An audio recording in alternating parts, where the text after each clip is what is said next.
اعوذ باللہ من الشیطان الرجیم بسم اللہ الرحمن الرحیم وَإِذْ قَالَ لُقْمَانُ لِابْنِهِ وَهُوَ يَعِظُهُ يَا بُنَيَّ لَا تُشْرِكْ بِاللَّهِ إِنَّ الشِّرْكَ لَظُلْمٌ عَظِيمٌ۔ اللہ تعالیٰ قرآن کریم میں ارشاد فرماتے ہیں کہ یاد کیجئے اس وقت کو جب لقمان اپنے بیٹے کو نصیحت کرتے ہوئے فرما رہے تھے کہ اے میرے پیارے بیٹے، اللہ کے ساتھ کسی کو شریک مت ٹھہرانا، کیونکہ شرک بہت بڑا ظلم ہے۔ دوستو، ہم بات کر رہے ہیں تربیت اولاد کے متعلق، اور تربیت اولاد کا ایک اہم طریقہ اور پہلو وہ یہ ہے کہ بچوں کو نصیحت کی جائے، جیسا کہ لقمان حکیم نے اپنے بیٹے کو نصیحت کی۔ اب یہاں سے یہ بات سمجھ میں آئی کہ بچوں کو نصیحت کرنی ہے، اور ان کے طریقہ کار سے یہ بات بھی سمجھ میں آئی کہ ان کو نصیحت کرنے سے پہلے ان کے ساتھ محبت اور پیار کا انداز رکھنا ہے۔ یا بنیا، اے میرے پیارے بیٹے، اس سے یہ بات سمجھ میں آتی ہے کہ پیار اور محبت کے ساتھ اچھے ماحول میں بچوں کو نصیحت کریں، اور پھر جو چیز جتنی اہم ہو اس کو اتنا ہی جلدی اور پہلے ذکر کریں اور اس پر زیادہ زور دیں۔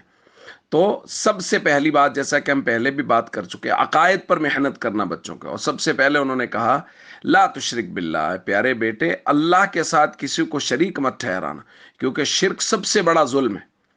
تو اس لیے سب سے پہلے سب سے اہم بات ذکر کی۔ پھر اس کے بعد اللہ کی قدرت کاملہ کا ذکر کیا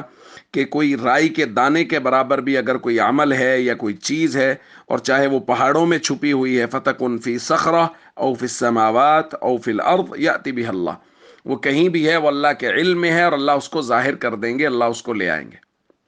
اور اس کے بعد پھر اعمال کی بات کی، یا بنی اقم الصلاۃ، اے پیارے بیٹے نماز قائم کرو، چونکہ نماز سب سے اہم ہے۔ پھر وامر بالمعروف، اور لوگوں کو نماز کا کہو، فرائض اور ارکان اسلام کا کہو، دین کی دعوت دو، ونہی عن المنکر، اور برائی سے ہمیشہ لوگوں کو روکتے رہو۔ اور ظاہر ہے اگر کوئی آدمی دین پر ثابت قدم ہے، اس کے فرائض مکمل ہیں، اور وہ لوگوں کو نیکی کی دعوت دیتا ہے، وہ برائی سے روکتا ہے، تو یقیناً لوگوں کی طرف سے تکلیفیں آئیں گی، پریشانیاں آئیں گی۔ تو کہا گیا وَاصْبِرْ عَلَىٰ مَا أَصَابَكَ، اگر کوئی پریشانی آ جائے تو اس پر صبر کرو۔ تو بھائی، قرآن کریم نے اس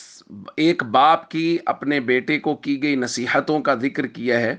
اور اس میں خوبصورت ترتیب ہے جو لقمان حکیم نے قائم کی، اور اپنے بیٹے کو بات سمجھائی، عقائد درست کیے، اس کے بعد پھر اللہ کی قدرت کاملہ کا ذکر کیا، اور پھر اعمال کی طرف متوجہ ہوئے اور اعمال کی بھی بھرپور نصیحت کی۔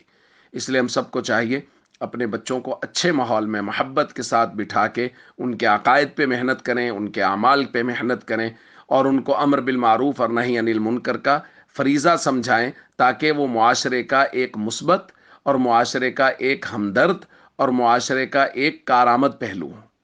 السلام علیکم ورحمۃ اللہ وبرکاتہ۔